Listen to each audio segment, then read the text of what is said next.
And now it's time to learn a little bit about UTEP's big opponents come Thursday. It's good that the Kansas Jayhawks are not playing their best basketball this time of year. I would really be afraid of what it would be like if a team like this was peaking at this time. Imagine if they were coming off a big win against Baylor and what that could be like heading into the tournament.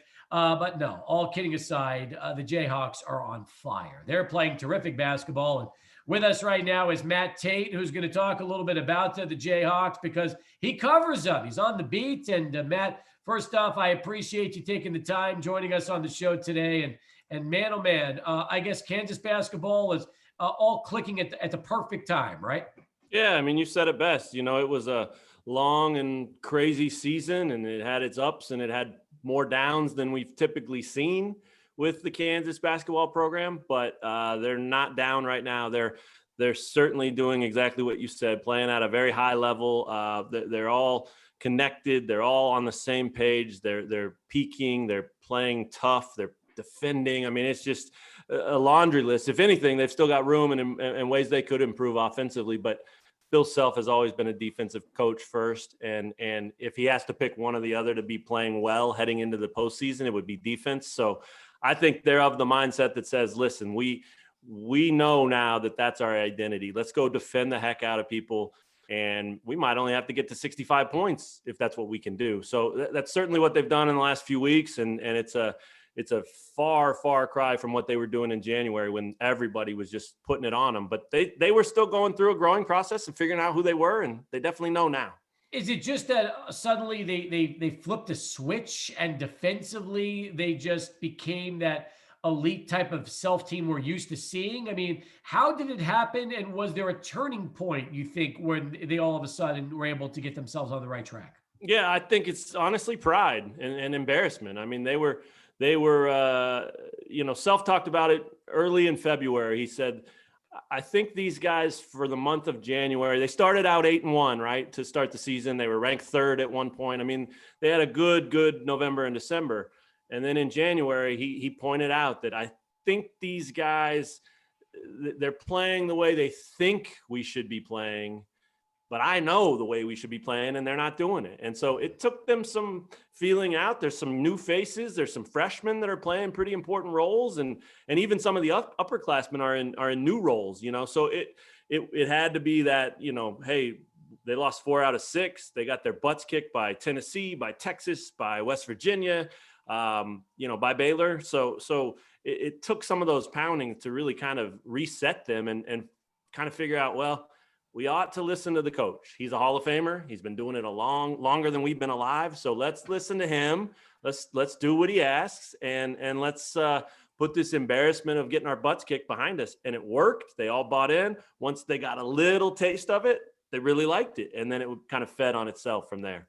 I think what I love about this team is there's no player that's just filling up the stat sheet with 20, 25 a game and dominating. This team goes 5 deep in their scoring, and that's big because they're sharing the ball. You can tell they're unselfish. At the same time, different players can step up on any different occasion. And defensively, as you mentioned, that's their calling card. As long as they can give teams fits like they did Baylor over the weekend, good things will happen. Yeah, there's no question. And that's how Bill Self's always wanted to be. If he had to pick one to be better, it would be defense. If he had game on the line, would he rather have the ball in his hands or be on defense and get a stop? He'd rather get a stop. I mean, it's just the way the guy's wired, the way he's been brought up and coached and mentored and all those things. So, and what's the old saying, right? Defense wins. And that's something he takes to heart. And we talked about that the other night after the Baylor victory, because they looked great. It was their best performance of the year. Their energy was off the charts good. They played hard.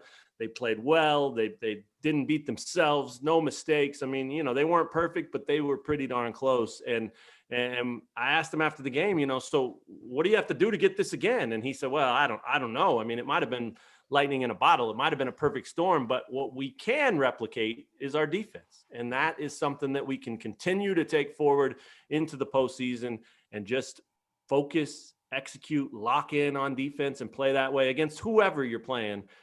Certainly out there are some mismatches that can give them problems, but they're few and far between. And for the most part, they want to use their defense to dictate the way games are played. And that's what they've been doing for the last 3 weeks. And it's worked very, very well. Does Bill Self ever throw zones at teams, or is it strictly man for man all the time? He does. He doesn't like to do it, but he does. In fact, last Tuesday night, they played at Texas, and they had no answer for the Texas big men over and over. They were just getting dunks. He threw 3 or 4 possessions of a zone, a little 2-3 zone at them, and it slowed them down. It at least kept them away from the rim. Then once they figured it out, they attacked and got a lob, and so that pulled them out of zone and back to man. But over the years, there have been games in the tournament where the other team, I can think of Purdue in a second round game in Omaha in 2012. Robbie Hummel was killing them, and they had no answer for Purdue. Well, about 4 minutes left, game and season on the line. He threw a little junk defense at him. I can't remember if it was a box and 1 or a triangle and 2, but something like that, and it totally flustered Purdue. Got them the few stops they needed to win that game, and then they advanced all the way to the national title game. So he has that in his bag of tricks. They don't work on it very much. He doesn't believe in it very much, but he does believe it's important that in desperate moments, if you can pull that out and change the game, flip how things are going, he's not afraid to go to it. It's just never his first, second, or third choice. I hear you. All right. We're talking right now to Matt Tait here on the program as we continue here on Sports Talk, talking KU basketball with Matt, who's the sports editor and KU beat writer for the LJ World as well as KU Sports.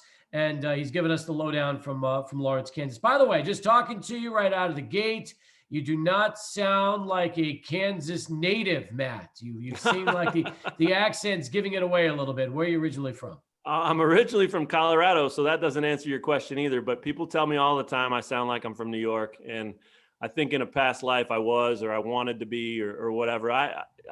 A long time ago, it's a short, funny story, but a long time ago, I was talking with somebody about accents, and I think it was a girl I was trying to impress in high school or college or something. And, I said, well, what do I sound like? And they say, you kind of sound like a farmer. And nothing against farmers. My in-laws are farmers, but from that point on, I was like, well, I got to have a different sound.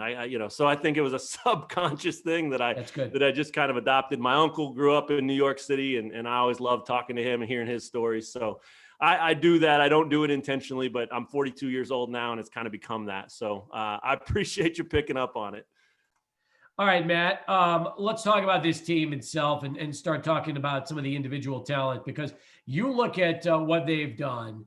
And Ochai Agbaji is probably the one guy that people look at as the best NBA prospect for the 2021 draft of the group. But there are others. Like we said, there's 5 guys in double figures. What impresses me the most is you got a couple of post players who can throw down 10 to 15 a game and grab 6 to 10 boards in David McCormick and also Jalen Wilson. And then you got the guards behind Agbaji and Christian Braun and Marcus Garrett. So it's a nice mix. It's a complete mix. But as I pointed out earlier to you in the interview, this is a team that is unselfish. They don't have that one guy that's going to throw 20 to 30 down a game. It's the kind of team you would expect from Bill Self, just a tough workman's-like team right now he's got in Lawrence. Yeah, you're exactly right. I mean, there's only been 3 or 4 players in Self's 18 years at Kansas who have averaged 20 points for a single season. So it's just not what he does. In fact, the 2008 national championship, their leading scorer averaged 13 something. I mean, and then it was 13, 13, 12, 11, 10, kind of, that's the model, that's the plan. And, I think that's what he prefers. Obviously, he would always take a guy who can just go get his own points, right? But I think the balance and the idea of being dangerous and being able to attack from all the spots on the floor and multiple guys. And this team's a perfect example of that. I mean, Christian Braun, earlier, second game of the season, he went for 30 points, and he's not averaging 20, he's not averaging 15, but he's a guy who can go get you 30. And Ochai's had big nights, and Marcus Garrett scored 22 in the opener against Gonzaga, and he can go get his bucket anytime he wants. David McCormick's been really good after a rough start to the season. He's averaging 16, 18 points in Big 12 play and was unstoppable the other night against Baylor. And Jalen Wilson is a double machine. I mean, he's kind of a wing. He's not a true post, but he's not a true guard. So He just plays hard and he plays the right way, and he's tough to keep off the glass. And all four of those guys outside of McCormick, they can all shoot from the outside. They've got a couple of guys coming off the bench that have sort of settled into their roles now and feel comfortable and giving them a spark off the bench. And when that's needed, it's always pretty big. So, they're a good mix. It's a team that's got some veterans, but it's got some new faces, and it's got some guys that, certainly are starting to gel and feel comfortable together. I mean, after that game the other night against Baylor, it was senior night. So Self got on the mic to introduce a couple of guys afterwards. And, he flat out said it. I think they're just starting to scratch the surface on what they can be. And we still got a long way to go and a lot of improvement out there. So that's scary for a team that's, already ranked 13th and as hot as they currently are. If there's still a lot of room to move and improve, they could be definitely one of those hot teams heading into the tournament. So how do you guard them? If you're UTEP, and UTEP's tried man, they've tried zone all year long and done different types of things.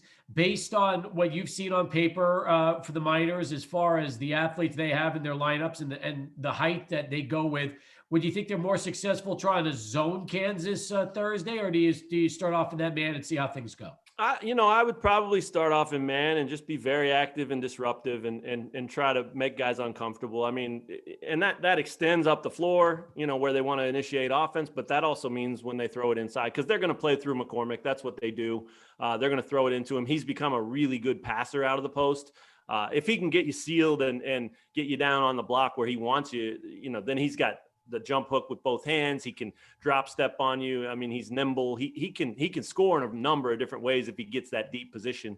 Yeah. But if he doesn't, he's happy to zip it across to an open 3-point shooter. I mean, I think the thing is, this team is capable of making 16 3-pointers a game. They did it against West Virginia back in December, but they're also capable of only making 3 like they did the other night against Baylor. The thing about that is they made 3 and they beat Baylor, so it just shows you how dangerous they are. But I think if it were up to me, I would probably say, well, let's see if they make shots and not let them kill me with 2-pointers and layups and anything on the inside, because, that's automatic if they get what they want down there. But if the shots go in, you're not going to beat them. But if they don't, you got a fighting chance for sure. We know for UTEP offensively, Sule Boom and Bryson Williams will lead the way. And then after that, it's interesting to see how the rest of this team will spread it around. Jamal Bieniemy from his first couple of seasons at Oklahoma. He'll be leading the point for the Miners. And if there's a guy that can at least give UTEP a little idea of what to expect Thursday night, it's going to be Bieniemy. Yeah, I love that. When I saw that, and I actually got to talk to him earlier today and talk to Coach Terry as well. And they've both been inside Allen Fieldhouse. Coach Terry was at Texas and Baylor for a long time and as an assistant. So, they know what it's about. What's funny is, as much as that would help in a normal year, it doesn't really help this year because Allen Fieldhouse has only got 2,500 fans in it because of COVID. So it's still a great environment. It's still something to see. It's still a beautiful place to watch a college basketball game. It's just not as loud as Jamal Bieniemy has experienced in the past. It's not the sound and the fans and the noise right on top of you. And so if anything, he'll tell his teammates, hey, it's hell in there. They get on you and it's loud and blah, blah, blah. And then they'll get there and they'll say, this isn't nearly as bad as he thought. So, maybe that benefits him. I don't know, but there is still a mystique. There is still a home court advantage from that building because it's if not the best, certainly one of the best places to watch and cover and play and coach a game. I mean, it's a fantastic venue. Absolutely. And you've already written about it. You got a story up right now. Thursday's trip to Allen Fieldhouse, not entirely new for everyone on the UTEP roster, referring to what we just talked about with Bieniemy and also Coach Terry, who have both been out there. And I told this story a long time ago. I was there in 2003 with the UTEP women's basketball team calling a game from Allen Fieldhouse when they were in the Jayhawks Classic back then. And I just remembered getting on the court during practice the day before and shoot around and looking around and going, man, trying to soak it up with the history. Because if you're a basketball fan and you see the stuff with Dr. Naismith and the concourse areas as you're walking in, and then you see that court and you feel like you're in a time machine transformed back into the 50s, which is what I thought at the time. There's just a ton of history. And it's just for a basketball junkie, man, it's a neat place to watch a game. Yeah, there's no doubt. You know what? Let's say maybe 6-7 years ago, one of those rare seasons that the Green Bay Packers didn't make the playoffs, or maybe got knocked out early. Aaron Rodgers showed up to a game, and he actually came up to the field house the day before practice.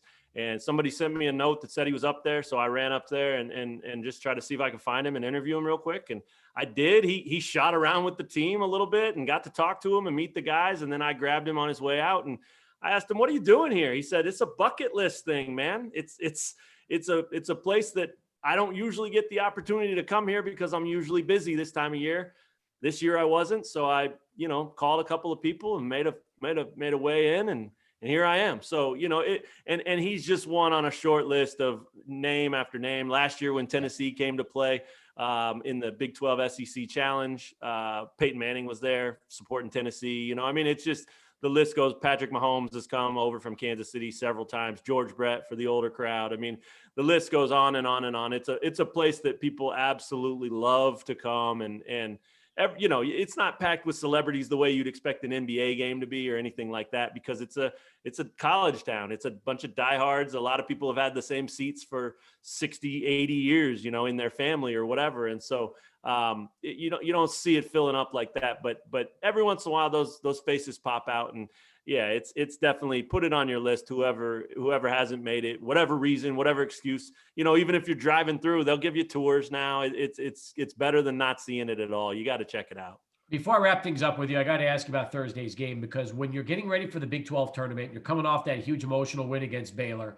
Do you see Kansas primed for, I don't want to say a letdown, but they're not going to be up for this game the way UTEP could. For UTEP, they're riding a 4-game win streak. They want to go into their conference tournament playing well. They've been up and down all year. They're finally playing good basketball. They realize what's at stake on Thursday. Give me your thoughts on how these two teams you think will prepare for what we will see Thursday night as far as the actual effort goes.